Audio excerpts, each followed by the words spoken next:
Tarkov is more than just collecting loot and finding yourself some hardcore PvP. There is a story while your PMC is fighting for survival in this hostile, post-apocalyptic region that a surprising amount of players don't know about. This story is about to become a little more important, as Nikita, the lead developer at Battlestate Games, has hinted numerous times recently that a more story-driven quests and tasks are about to be added to the game. To get you up to speed on the story and lore of Tarkov, I'm going to fill you in on the details. Here we go.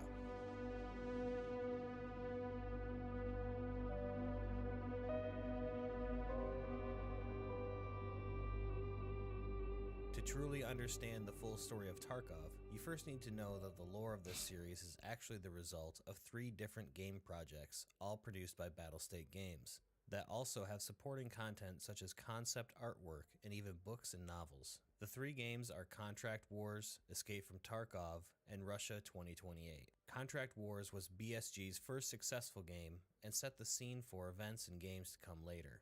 While the game itself is light on lore, it did have a lot of backstory planned and conceptualized, but most of that was saved for later games. In reality, Russia 2028 is BSG's true vision of the story of Tarkov, and it's been rumored that Contract Wars and Escape from Tarkov are just stepping stones until they secure the funding and studio size required to make such an ambitious open-world game. But for now, just know that all of these game stories are intertwined. Let's get on to Tarkov itself.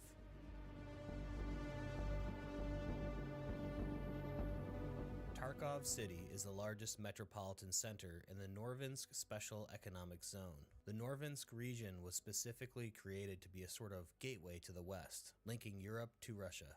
Inside this zone, commercial enterprises and businesses were given favorable incentives to move their global headquarters to this region.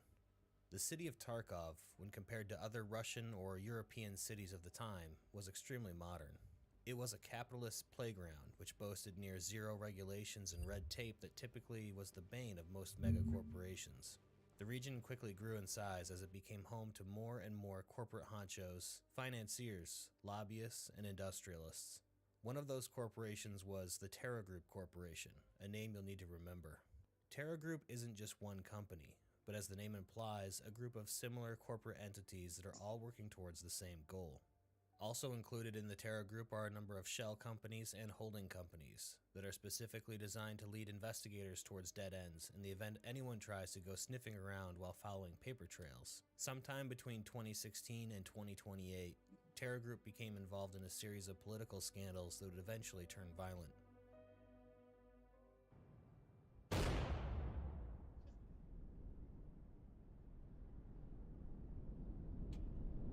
June 15th, sometime in the late 2000s. As the global war on terror rages in the Middle East, a small human rights publication by the name World Justice publishes a public newsletter about a curious event taking place deep within the Congo. With news headlines being dominated about the invasion and occupation of Iraq and Afghanistan by the United States, as well as the ongoing global financial crisis, this seemingly inconsequential newsletter went unnoticed by the world community.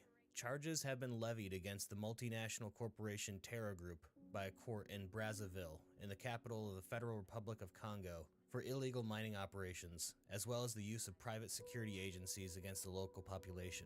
These charges are serious, as this region of Africa, like many others, has been stricken with intense and bloody civil war for decades, and now matters are only getting worse. Not only have Terra Group been using PMCs against the locals, but USEC has also been illegally arming local bands of rebels and insurgents, fanning the flames of war and insurrection across the country. But what may be even more alarming is the business Terra Group is engaging in. Terra Group arrived in Congo sometime in 2008 and immediately took over a controlling stake in the mining and export of copper and zinc. These 2 minerals by themselves aren't alarming in any way, but it wasn't long until Terra Group also turned their attention to diamonds. And worse yet, it is now apparent that Terra Group is actively engaging in the mining of uranium ore.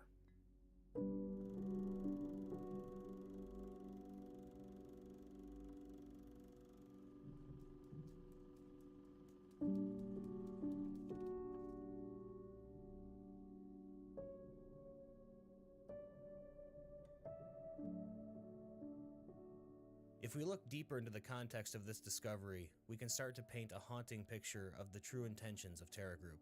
It's not a secret that Terra Group is preparing itself for a conflict of some kind. In the timeline of Escape from Tarkov, this is one of the very first stories to be released about Terra Group's intentions. This takes place several years before the collapse and containment of the Tarkov region, but is an important clue of what may come. First, let's look at what Terra Group is mining: zinc, copper, diamonds, and uranium. The diamond mining is pretty easy to explain. Terra Group is operating in an impoverished, war-torn, and corrupt area of Africa, and engaging in the business of conflict diamonds may be an easy way to secure funding, especially with well-equipped USEC muscle to protect their investments. But zinc, copper, and uranium can only mean one thing. Terra Group may possibly be attempting to build or assemble nuclear weapons or their components, either for their own use or for someone else. What business they could possibly be engaged in for such powerful weapons is a complete mystery, but it doesn't stop there. As most know, uranium can be refined into weapons-grade fissile material for thermonuclear weapons, and copper would most certainly be needed for wiring and electrical components for such a device. But zinc may be the most alarming ingredient in this doomsday cocktail. Zinc has been theorized to be able to be used as a salting material for nuclear weapons. Typically, cobalt is used for this type of application. Salting of a nuclear weapon is essentially the application of certain types of elements to increase its radioactivity or to increase the severity of its radioactive fallout. If zinc were used for this application, it would create the isotope Zn65, which can produce approximately 2.27 mega-electron volts of gamma radiation, significantly increasing the amount of radioactive fallout that nuclear weapon would produce. Such a bomb has never been created or tested. The idea of salted bombs was proposed by Leo Szilard, a Hungarian-American physicist, in February of 1950. He never intended for such a weapon to be built, but rather to demonstrate how such devices had the capability to destroy all life on Earth if the technology continued to progress. It is my belief that Terra Group is indeed engaging in the business of building, designing, and testing the concept of salted nuclear weapons, and there are clues around Tarkov to support this claim.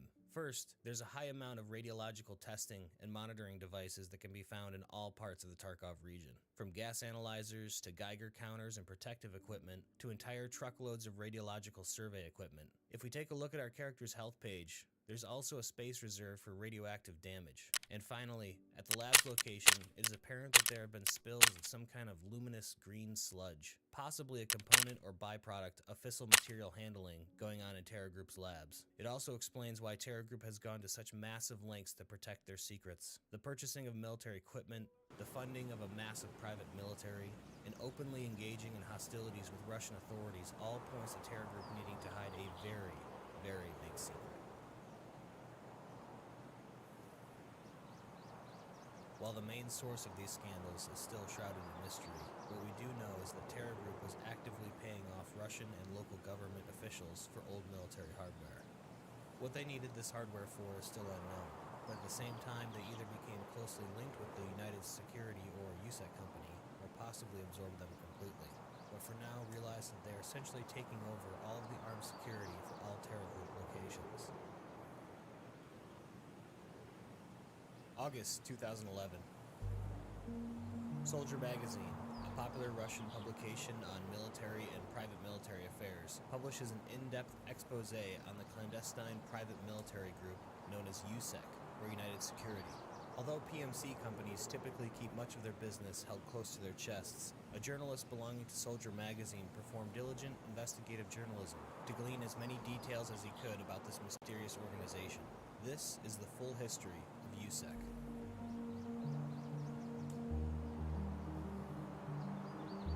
The story of USEC starts with Brian Kernighan, an American businessman born and raised in an unknown southwestern state, possibly Texas. His parents owned a lucrative trucking business that routinely hauled goods to and from Mexico. When Kernighan came of age, he inherited the family business and took over as president of the company. With routine border crossings across one of the most notoriously dangerous areas in North America, Kernighan underestimated the dangers associated with communications. This was an issue which transformed the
They're on the highway.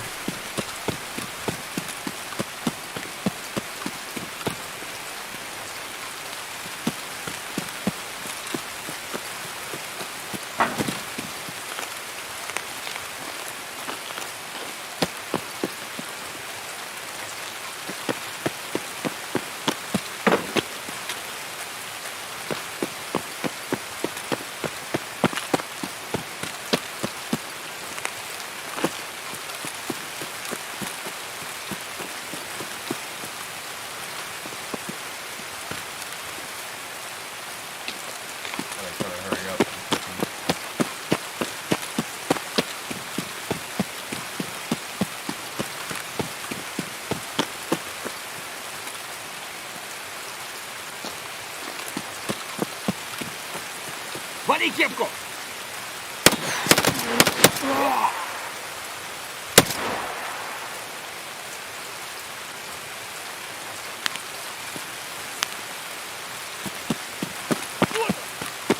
Why are they attacking me like this? Weird.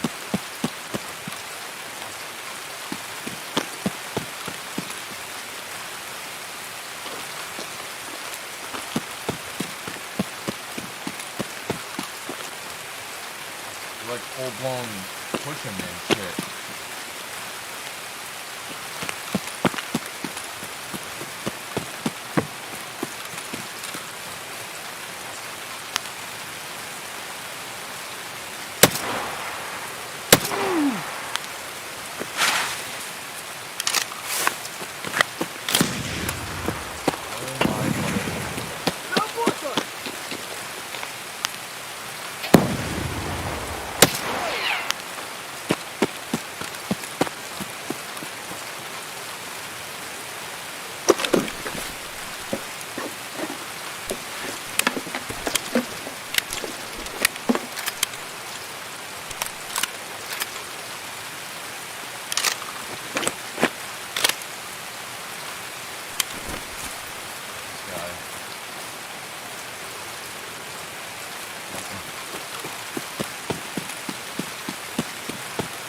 They were flipping out because of the PMC before.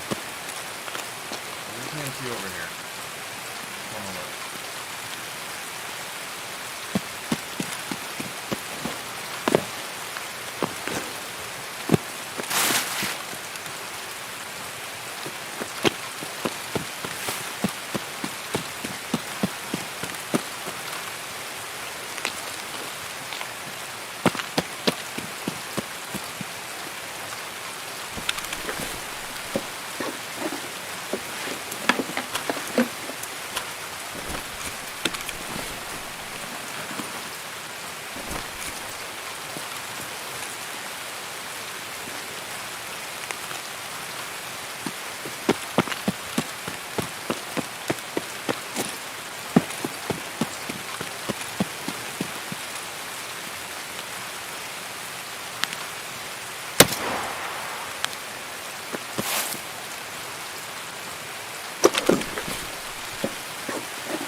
I had a guy yesterday trying to kill me from the fucking tower. He almost killed me. I was literally one bullet from being dead.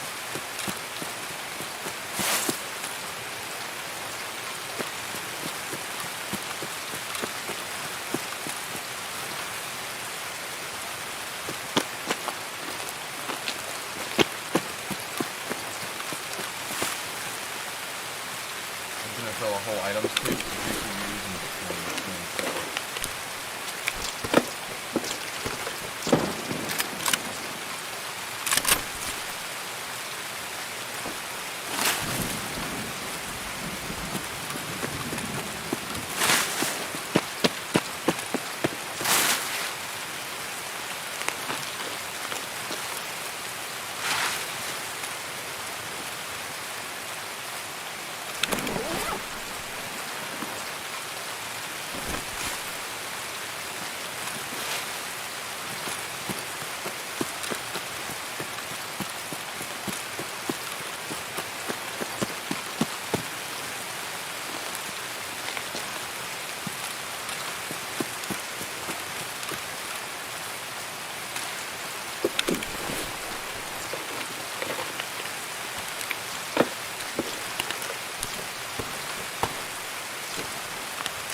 rain is so loud, man.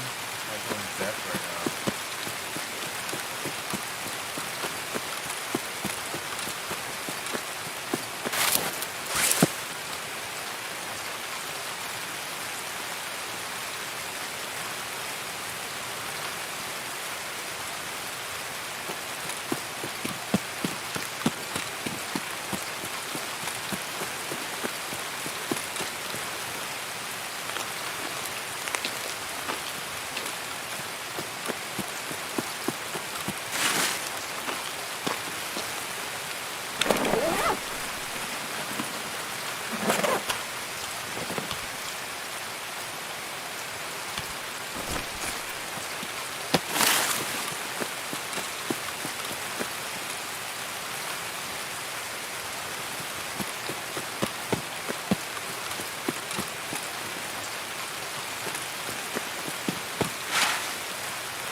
Dump all this shit and go right back in.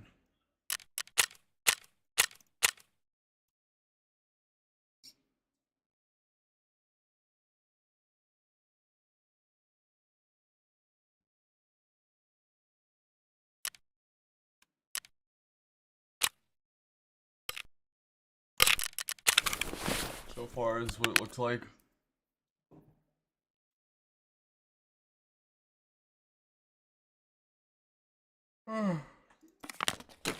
After I decided to stop selling shit. It'd be cool if I didn't stop selling it. I stopped selling it earlier, I mean.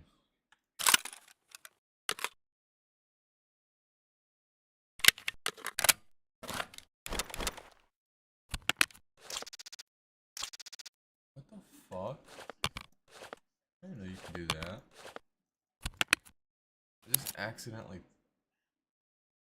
rotated it with like control click.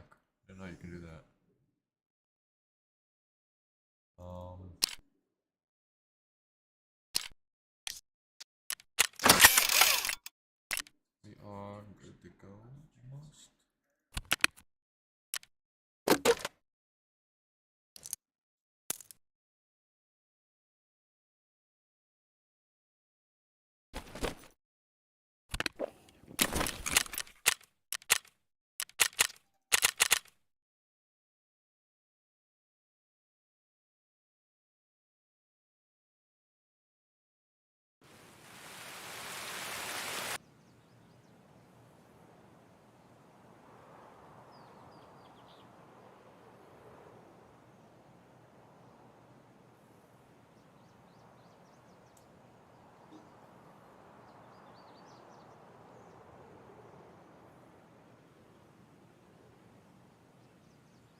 gonna be loud and dark.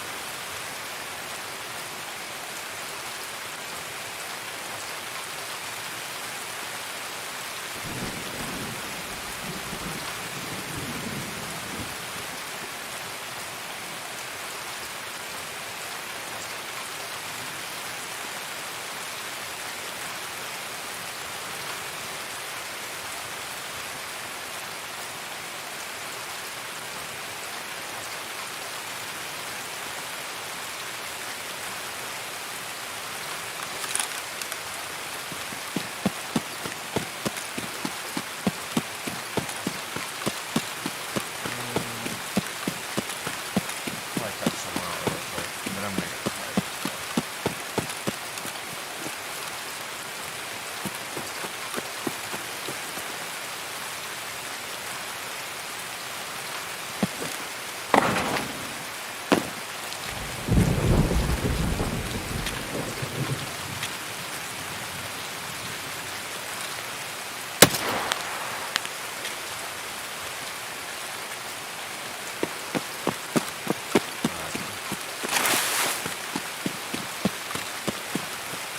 It's so fucking dark.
Probably dead as shit.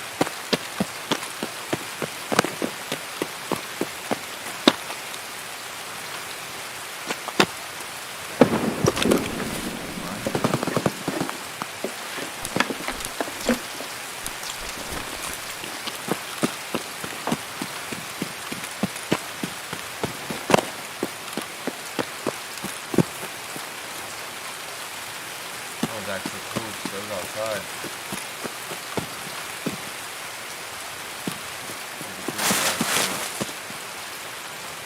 It sounded like it was on the highway. It's opposite.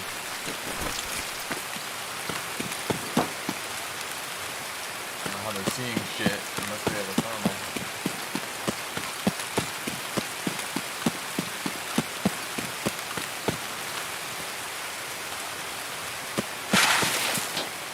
Yeah, it's on the highway.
I'm assuming this guy has an AKM or an MK104 of some sort.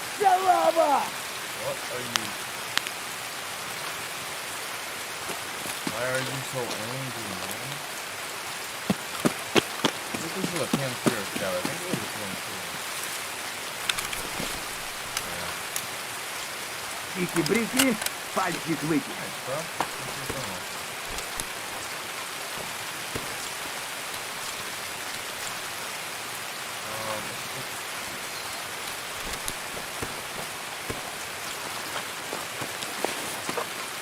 It went so fast. Now that I'm thinking about it, he looked at me. Should have been dead.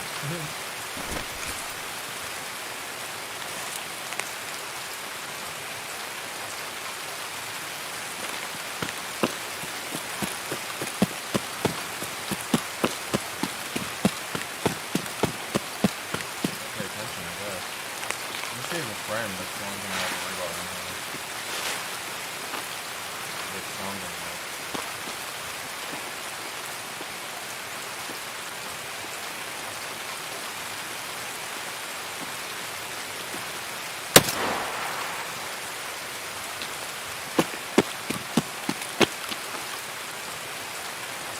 What the fuck happened there?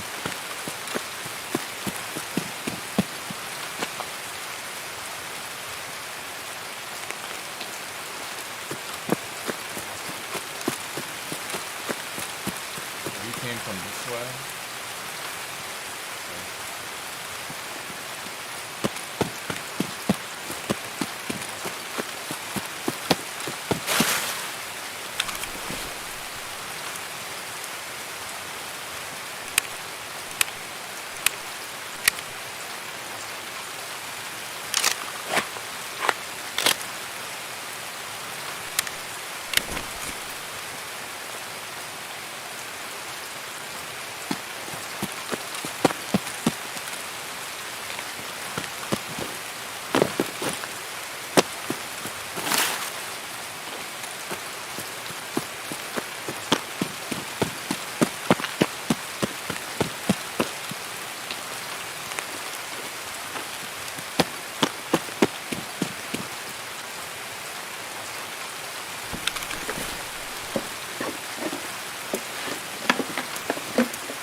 Oh, I fucking. Oh no! I didn't hit his face shield. Yeah. Thought I hit his face shield. Yeah.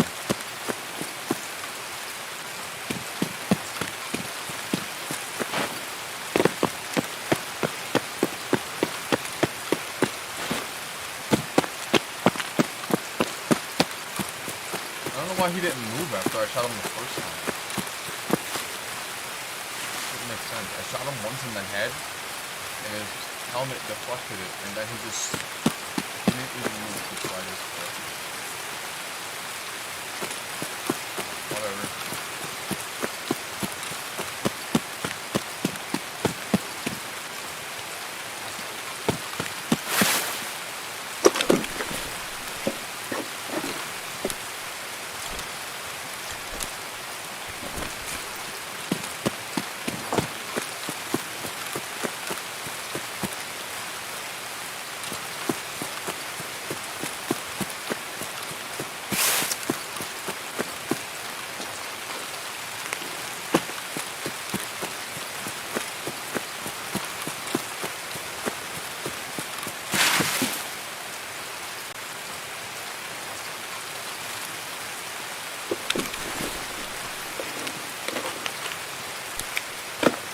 All trash.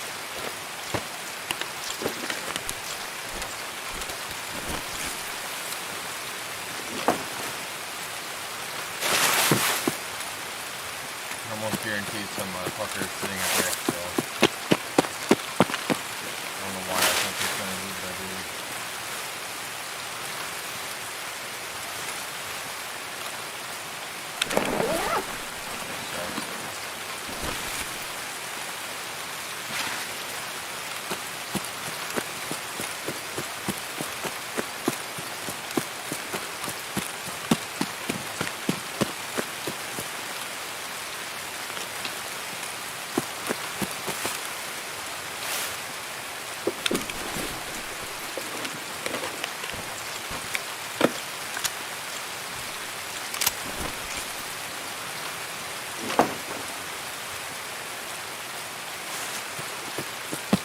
Telling me the one guy on the server that I've seen so far was he's the only one making moves.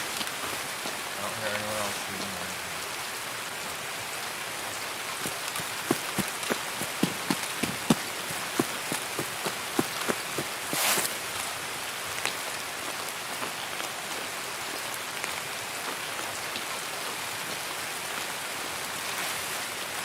Just seen something down there, but don't see it anymore.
That was an easy thermal.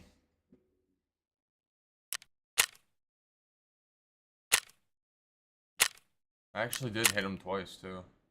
I don't know why he didn't move on the first shot. He just said fuck it.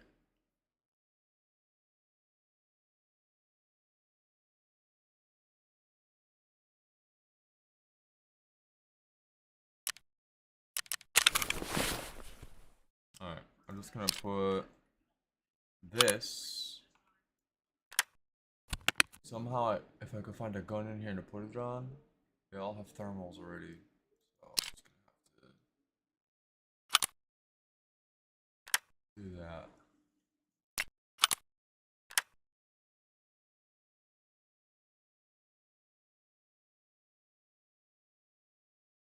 There's 13 thermals in here. A little too much.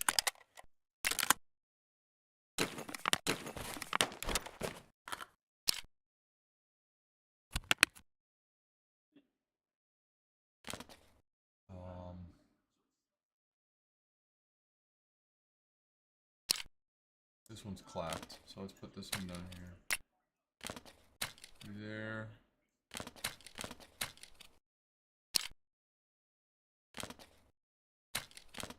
There we go. Helmet's clapped, that can be sold too.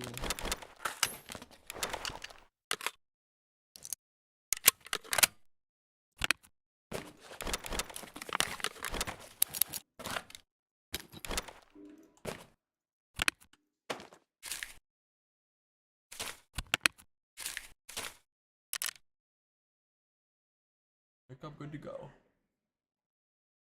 Gotta eat.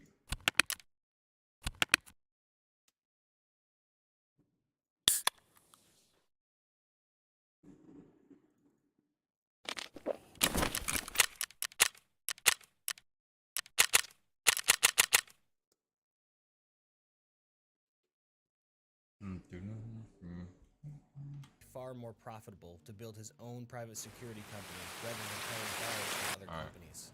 At the same time, Kernighan ordered that all trucks that are to be making border crossings are to be up-armored, something that was nearly unheard of in the American trucking industry, but it was a decision that proved to boost profits even higher. As Kernighan's side business continued to grow, he began to take on clients that didn't need goods transported, but rather desired his armed escorts instead. The writing was on the wall, and Kernighan realized there was far more money to be made in private security and military work than there could ever be made in trucking. There was one big problem, however. Kernighan was not a military man and had no experience in managing a large military organization. But through skillful networking, he met retired Brigadier General George Steiner, owner of Redbird Security Company, and the two negotiated a merger. Steiner was a talented military officer, but his talents as a businessman were lackluster. After inheriting Redbird Security Company after the death of his partner, the company began to decline and lose profits. This is when Kernighan stepped in and was able to negotiate a favorable deal to acquire the company. This merger created the now newly formed Kernasek Security Company, what was to become a major component of the future USEC. United Kingdom, 1994. John Berger, a Royal Marines colonel, has just entered into retirement. Although Berger had dreams of vacations on sunny white sand beaches, tropical cruises, and much-needed rest and relaxation, he quickly found retired life to be boring in comparison to his military life. While visiting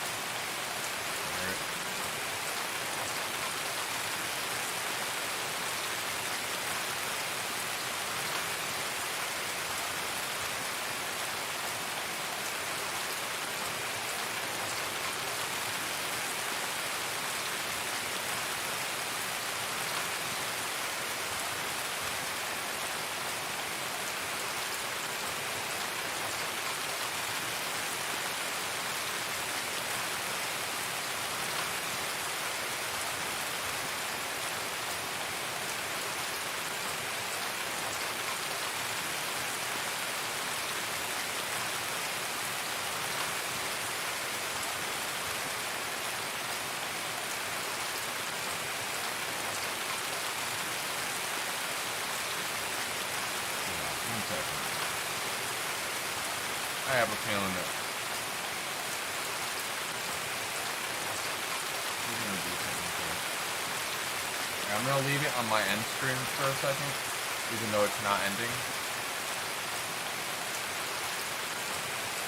Stream's not ending, but I just have a feeling about something, so.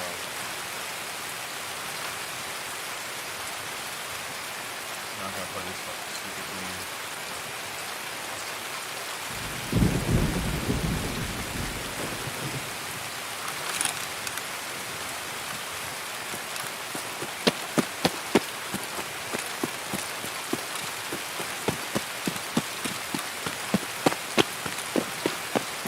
Like 1 or 2 minutes. Probably not even.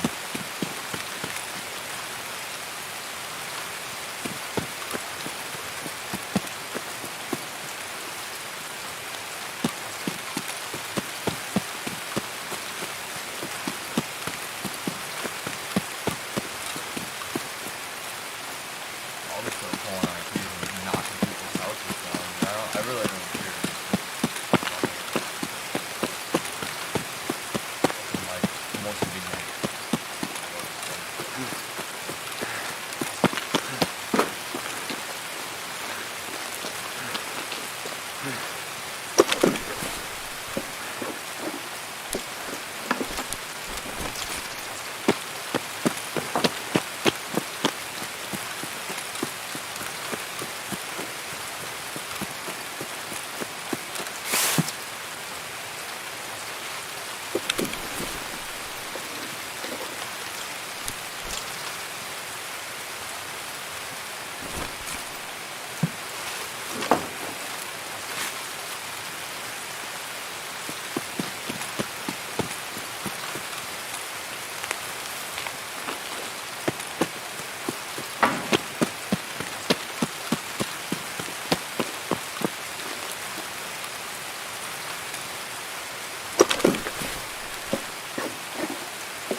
What am I doing?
M61 to kill that guy with headshots earlier.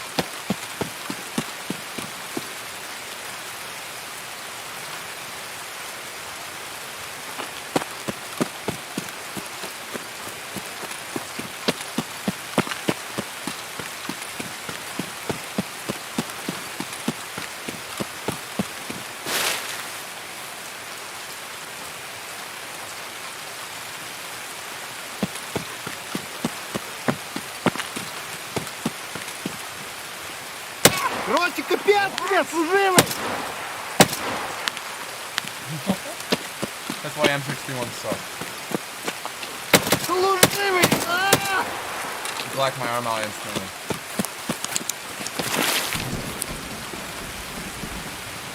That's why M61 sucks. I don't know why I keep crafting them.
Fucking shit.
surprised me.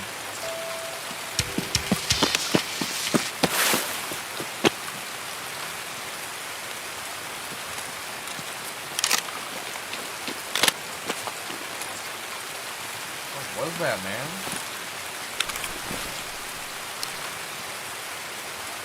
Smoke monster.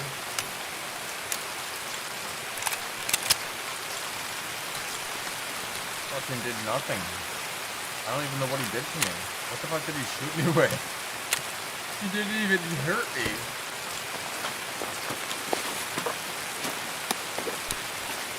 That was weird.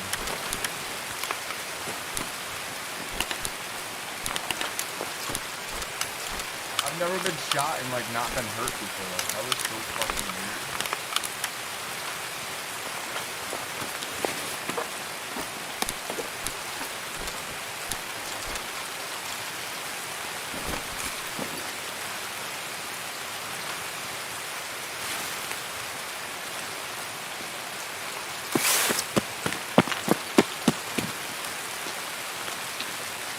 It was like, it hit me, but nothing happened. It was weird. Rubber pellet or something.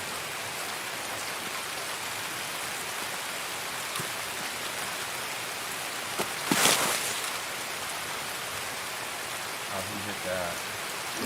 Probably hit all of these, actually.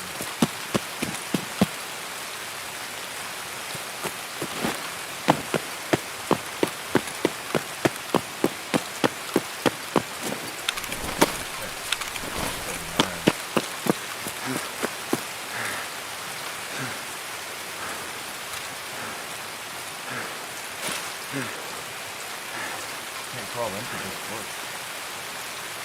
There we go.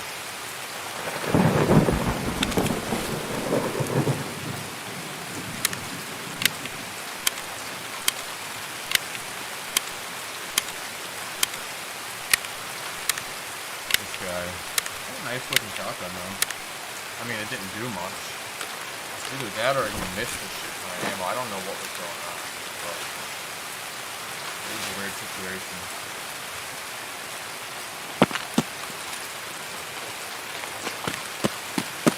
I must have been shocked when I got out of the container. I was in a container too, actually, now that I'm thinking about it. I was looting something. He could have walked right up to me and shot me in the head. It was 50% missed from a distance.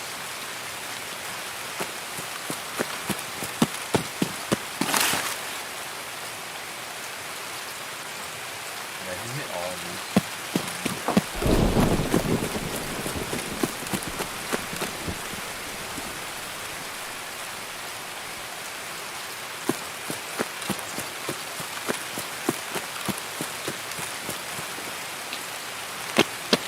Trying to loot my bombs lion and he's interrupting me by hitting me with his fucking, I don't know what the fuck he shot at me now. I gotta check and see what was in that gun. Whatever it was, I'm never using it.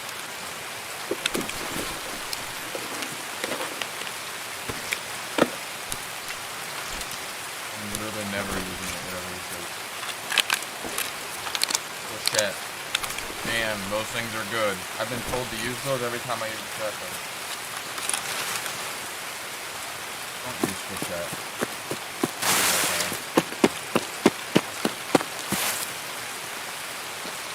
Did I just loot that container or something?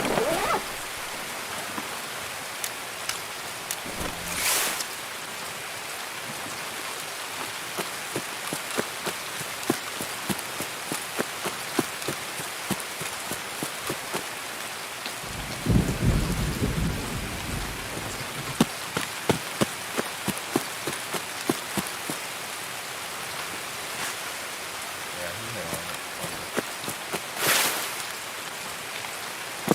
I got all this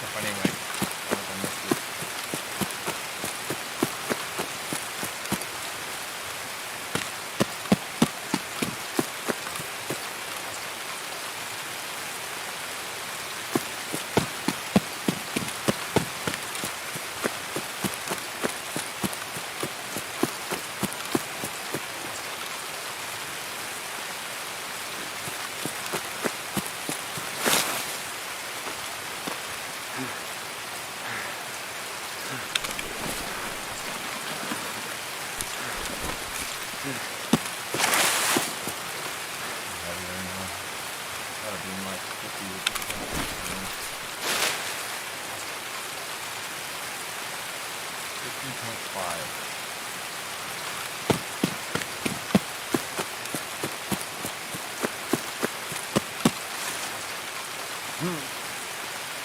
Alright, so there's a scab freaking out in there. Might be a thing to about this one.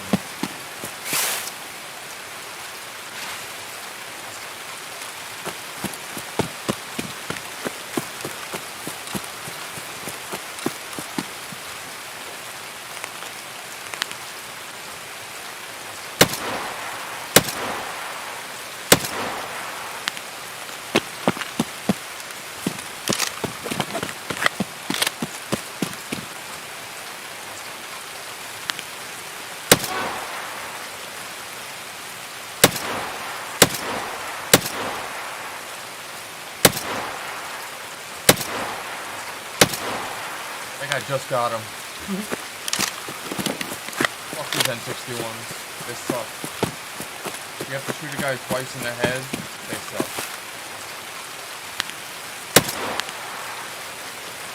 Should have to shoot a guy twice in the head to shoot for us.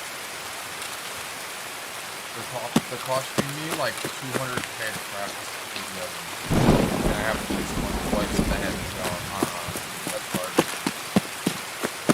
Do better with N80s.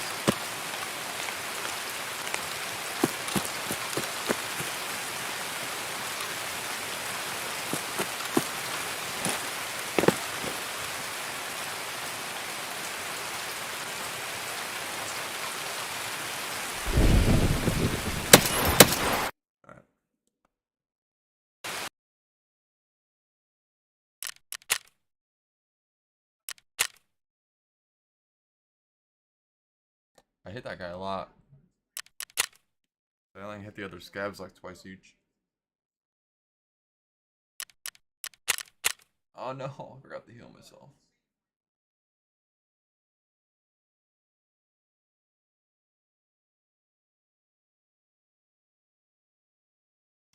With an old military friend at a pub, his friend informed him a lucrative side hustle during his own retirement that involved protecting ships passing through the Horn of Africa from pirates. It didn't take much convincing before Berger found himself signing on to one of these vessels and beginning a career of maritime high-risk civilian contracting.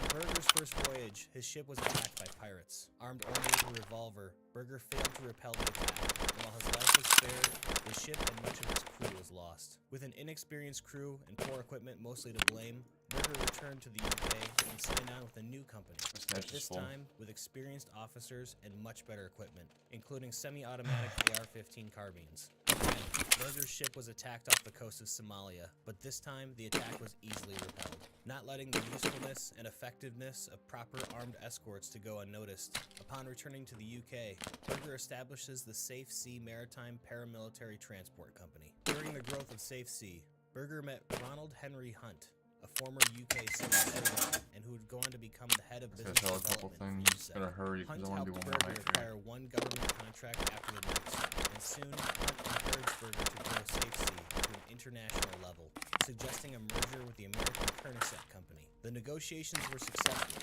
and in 1999, Koenigsegg merged with Safe Sea to form the United Security Company, or USEC. With the shrewd business qualities of Kernighan, military experience of George Steiner, management skills of Berger, and diplomatic prowess of Hunt, USEC immediately began to make a reputation for itself around the globe.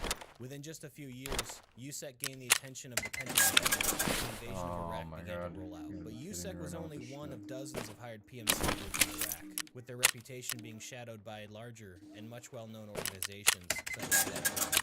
But what led USEC to come out on top? I don't feel like telling all that shit right now. Anything they did right, but because they didn't do anything wrong. With few exceptions, nearly every PMC group in Iraq experienced some kind of scandal, besides USEC.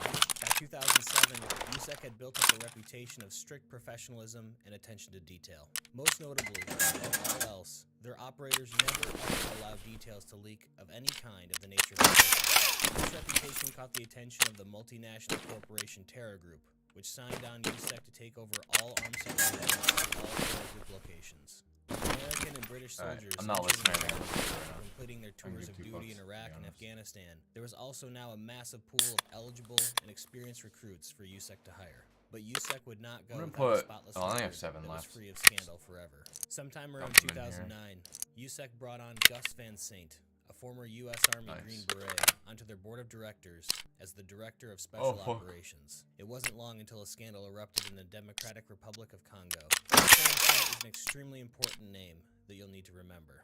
As of today, USEC employs around 15 to 18,000 employees, with 7,500 trained warfighters across several countries. In the timeline of Escape from Tarkov, it is estimated that 500 to 1,000 USEC operators are now trapped within the blockaded Tarkov region, desperately attempting to both hide or destroy Terror Group's secrets, as well as survive and extract from the area. Meanwhile, Terror Group has also been illegally acquiring real estate and structures all over the Tarkov and Norvinsk region and setting up laboratories for research and experimentation by one of the Terror Group subsidiaries, Terror Group Labs. As Terror Group's footprint in the region continued to grow, so did interest in its illegal activities by the Russian government. Investigations were launched and quickly stifled by USEC, sometimes violently. As investigations went cold and bodies started to go missing, news from the Tarkov region finally fell on the ears of the United States government and the UN. With rumors of UN peacekeepers soon being deployed, Russian investigators and special forces began plans to withdraw from the region, and a mysterious new PMC group reared their heads for the first time, the Battle and Counter Assault Regiment, or BEAR. While the Russian government denies the existence of BEAR, it has been rumored that not only does the Kremlin know about BEAR, but they specifically designed and directed the formation of the clandestine group, and it is comprised of both active and former Spetsnaz soldiers. BEAR's objective was simple. While acting as a sterilized, independent military force, get to the bottom of Terror Group's true plans and objectives in the Tarkov region, and find out why they've gone to such great lengths to protect their secrets and dealings. Soon after being deployed to the Tarkov region, they came under immediate hostile fire from USEC forces, and the Tarkov region exploded into violence. August 5th, 2011. Commercial Russian forces gathered and surrounded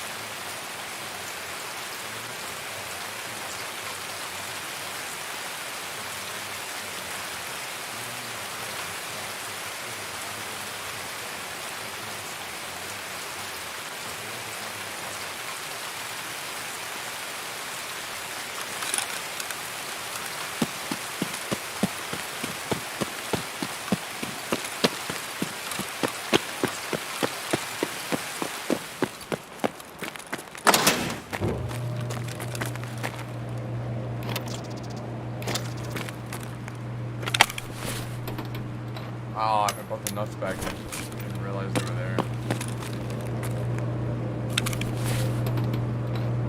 This hell's a vendors anyway.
Кому? It's just there. How are you there now?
heard someone get hurt over there.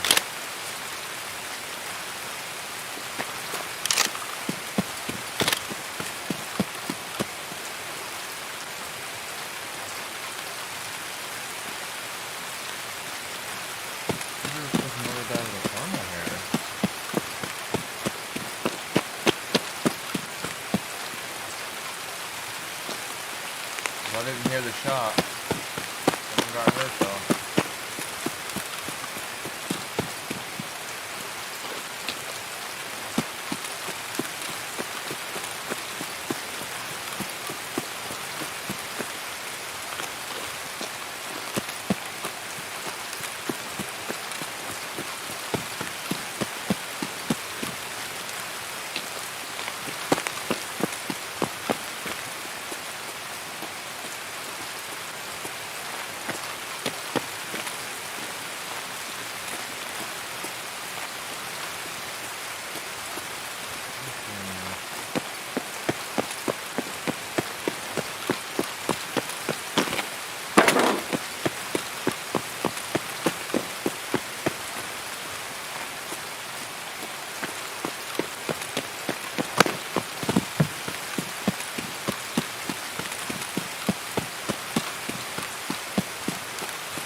One GPU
guys are talking. There's people over there.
standing on the edge right there, and it was making me fucking, like, it was making the ends of my gun wobble.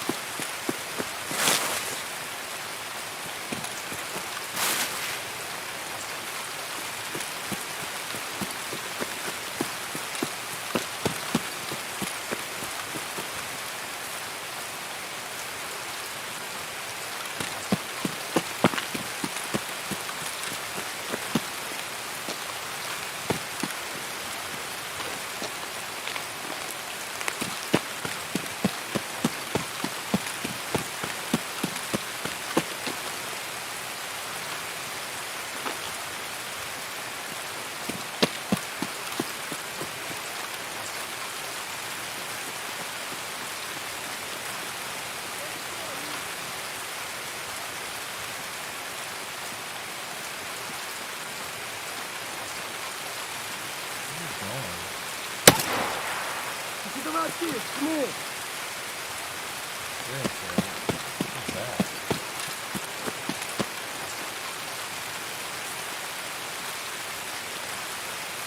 Хуйло! Вот хуйло! Конец тебе!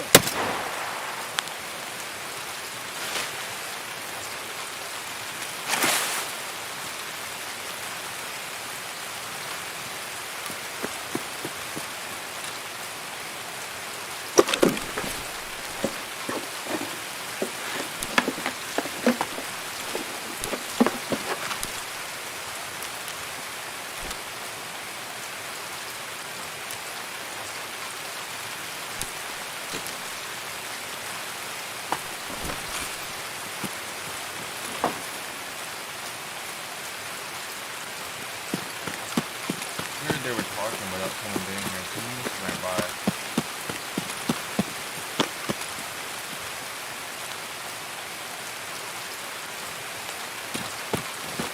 I gotta scan more often. Now that's 2 times that I killed people and cleared that kill really easily. Well, I mean, at least by the first try. The second try was just shooting like this off shells.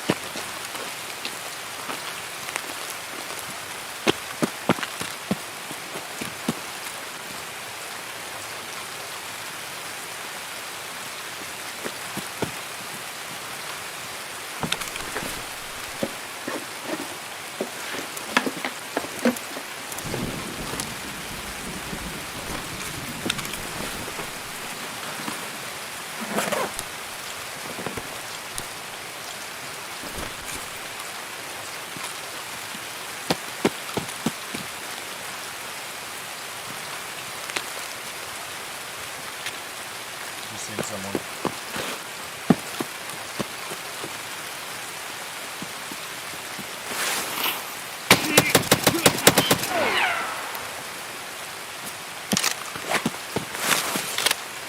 I just got shot at also. And I think I heard a bullet zoom by me.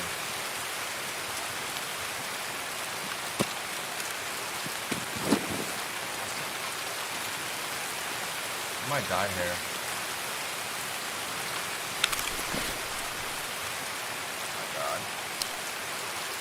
I don't want any of this garbage. I really don't.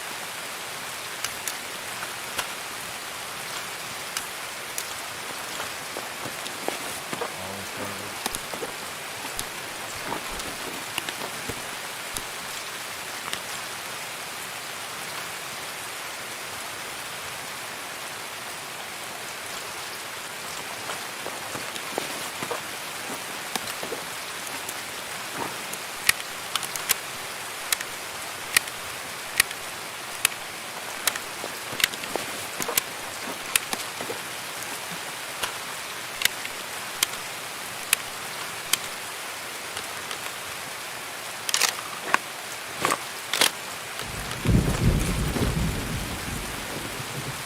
A bullet went soup on my head right after I killed that guy. No, he hit me from one. Power's gone though. That's probably why he's still on. I paid for that. I hope we can find something good and run all the way to power, and then they're just gone. How about that?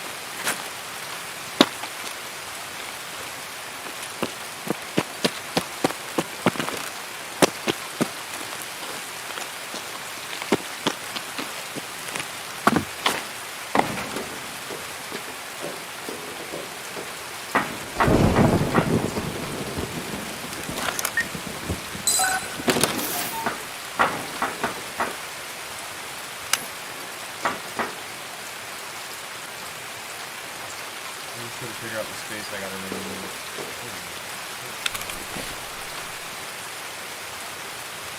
1, 2, 3, 4, 5, 6, 7, 8.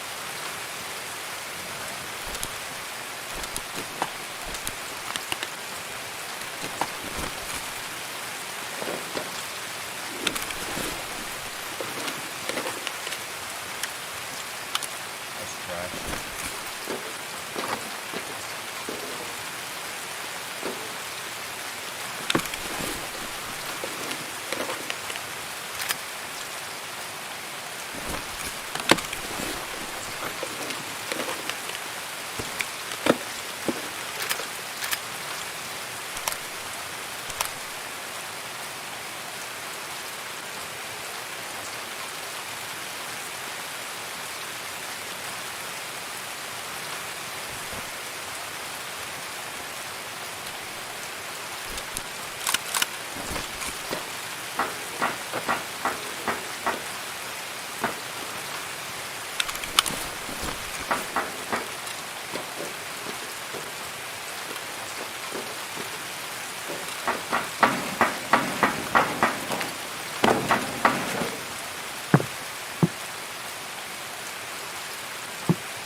I'm assuming that guy hit these statues, but I'm gonna just check it out.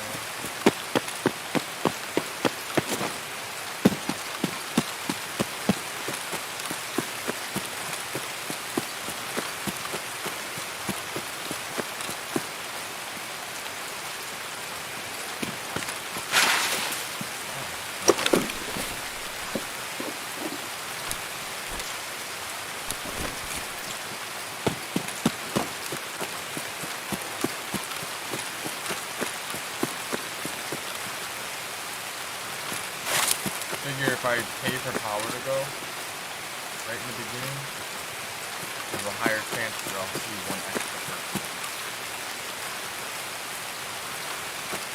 Can't take power. I've got to take from my guy.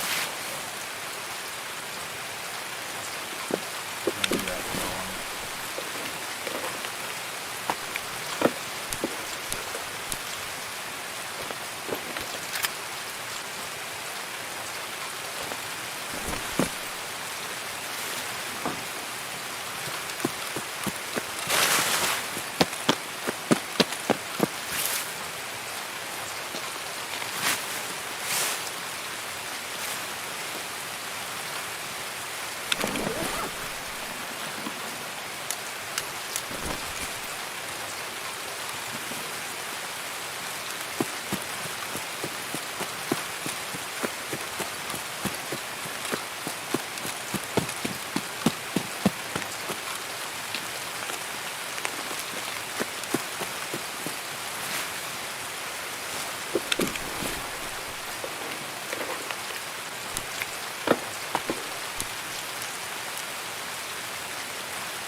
Tarkov area had enabled them.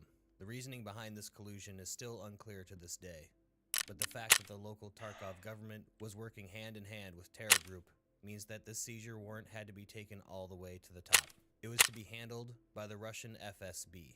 Similar to the FBI in the United States, the FSB is Russia's premier counterintelligence investigative force. The seizure was to be a fairly simple affair. Although Terra Group was notorious in the region for posting up ring upon ring of USEC operators all around its facilities and territories, there was little concern that the day would end in bloodshed. After all, it's not like this was some kind of military invasion. It was meant to be professional investigators visiting the local corporate headquarters and executing the will of the law, straight and to the point. Some may have even considered it just another day in the field. Nonetheless, an order was given down all the way from the FSB director that 2 quick reaction forces be placed on standby in the event of an incident, and the FSB investigators would accompany members of the Joint Prosecution Team to the Terra Group headquarters. The following day, on August 6th at 10 a.m. Moscow time, FSB investigators, along with Joint Prosecution Team members, arrived at the local Tarkov Terra Group's lab's headquarters. Upon arrival, they were greeted by numerous, seemingly unarmed security personnel at the front desk. When supplied with arrest and seizure warrants, they were immediately denied entry and asked to leave while Terra Group security members attempted to usher investigators out of the building. Following a predetermined protocol, FSB and investigators complied in an attempt to de-escalate the situation. Back at their armored SUVs in the parking lot, FSB command relayed the decision that both quick reaction teams would be deployed and that a forceful entry of the building would be attempted. Within seconds, black-tinted glass SUVs came roaring into the parking lot from a variety of directions, with all black-clad and armored FSB operators riding on the outside of the vehicle with specially designed fast insertion hand and footholds installed in the vehicles. What was supposed to be a calm and orderly warrant service was quickly about to become a violent and chaotic battleground. Team 1 stacked up on the main entrance while Team 2 prepared a mobile tactical ladder to breach the second-story office. As soon as the order was given to breach, both teams made entry at the same time and complete and utter chaos ensued. Immediately upon entering, the point man of Team 1 was stitched from groin to chin with staccato machine gun fire from behind the front desk of the greeting hallway. As the rest of Team 1 took cover to the left and to the right wherever they could, Team 2 was reporting they had made contact with a large amount of uniformed and marked USEC PMC operatives on the second floor. It was clear to all that Terra Group was well prepared for such an event. Despite the professional office setting, Team 2 was reporting the use of hand grenades, as well as visible heavy weapons being carried by some USEC. It was at this point that both FSB teams began calling for reinforcements from Oman, which is basically the Tarkov SWAT team, belonging to the municipal Tarkov police. The battle that ensued lasted 45 minutes against an unknown amount of USEC operatives. It quickly became apparent that due to the casualties FSB and Oman forces were sustaining, that they would quickly become overwhelmed and annihilated. The retreat order was given, and as the quick reaction teams covered for one another, abandoning their dead and dying, they made their way towards their armored SUVs and the Terra Group's lab's parking lot. As the final team members grabbed onto the handholds of their SUV containing numerous investigators and officials, a rocket-propelled grenade was fired from the second-story window by an unknown USEC operator. As the shaped charge impacted one SUV, the molten copper jet from the warhead pierced a second vehicle behind it, killing nearly all of the occupants. In all, 18 investigators and 21 FSB operatives were killed. It is unknown how many Terra Group's labs employees or USEC operators were killed. At 1:42 p.m. that day, the now evacuated headquarters building was nearly completely destroyed by high explosives. The resulting fire and destruction left almost no evidence of the scene. After this incident, the situation in Tarkov began to rapidly unravel, and USEC was very clearly now acting as the private military for Terra Group, and no longer just some security company. This is the story of the first clash between USEC forces in Tarkov and the forces of the Russian Federation, but it certainly wasn't the last. As the situation in Tarkov became more complex and more violent, the Russian military and its operatives would come into several more skirmishes with not only USEC, but also UN peacekeeping forces. In one of these incidents, a mysterious third party seemingly orchestrated events to force Russian forces into direct combat with UN peacekeepers.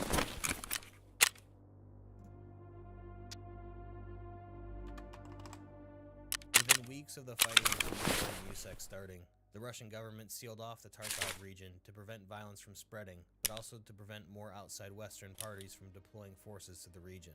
The risks were clear.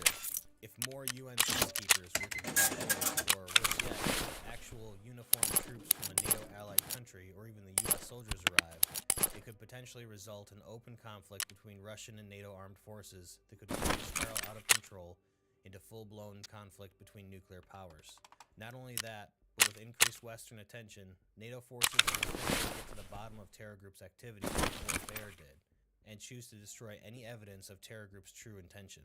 What resulted next was a nearly unprecedented blockade of a large region around Tarkov City that was enforced by the Russian military. And while no fly zone had been established in the region, supply drops and clandestine helicopter insertions would be observed by all sides and all times of day and night by unmarked craft. Soon after the evacuations were completed and the area sealed off, serious threat was observed by UN peacekeepers in the region. A rather large portion of the civilian population had elected to stay behind in Tarkov and attempt to thrive in the now truly lawless environment. These civilians were assumed to be everything from common people to former members of the military, and even former PMCs that become disenfranchised with the goal of exploitation. These scoundrels, ruffians, and thugs quickly became affectionately known as scavs, or scavengers, and typically roamed the streets of Tarkov in small groups, sometimes just looking for food or supplies, but other times looking for trouble. With a power vacuum in Tarkov now in full effect, some of these scav groups started to organize regional warlords as their nucleus. Through intimidation, outside connections, or sometimes just brute strength and ruthlessness, these warlords became the organizers and bosses of bands of scavs and built up a fearsome reputation in various sectors of Tarkov. You might know them as scav bosses, and they go by the names of Reshala, Killa, Glukar, and a few others. These warlords also served as intermediaries to the outside world, sourcing weapons, ammunition, and supplies for their followers, and soon, what was only a minor annoyance for the PMCs in the region evolved into a serious threat. As reliable sources for food, water, and electricity in the region diminished, these scavs became increasingly desperate, and their attacks on the relatively well-equipped PMC and UN forces increased both in frequency and ferocity.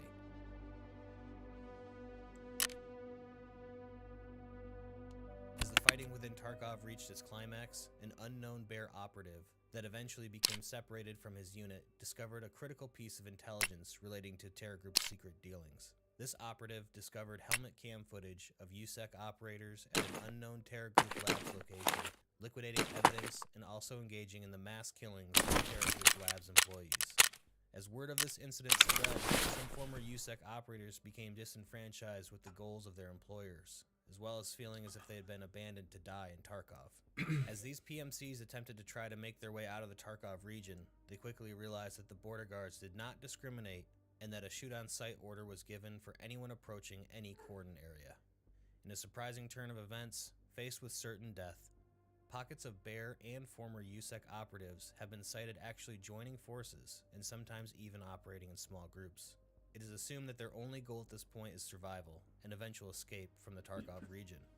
These lone PMCs aren't completely without allies, however. While some regional leaders have turned themselves into violent warlords, some of those still within Tarkov that have outside connections have realized there is profit to be made in the midst of all the calamity. These networks of connected individuals have allied themselves with the abandoned PMCs of the area as a sort of dealer network. In exchange for bounties, odd jobs, or favors, they source food, water, medical supplies, weapons, and ammunition. They typically go by pseudonyms to protect their identities, such as Ragman, Skier, Mechanic, and Fence. It would behoove oneself to keep themselves in good standing with these powerful individuals if they hope to gain an advantage over the competition.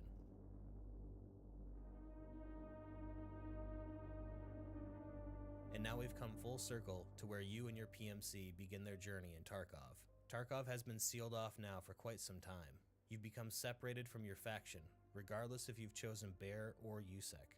Scavs are becoming increasingly well-equipped and adapted to the violent and lawless life in Tarkov, serving their respective regional warlords.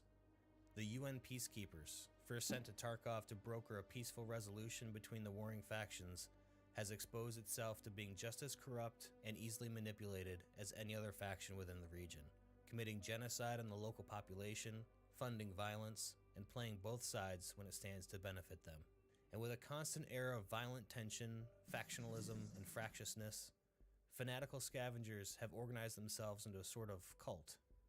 Their goals and leadership are as enigmatic as the Terror Group itself.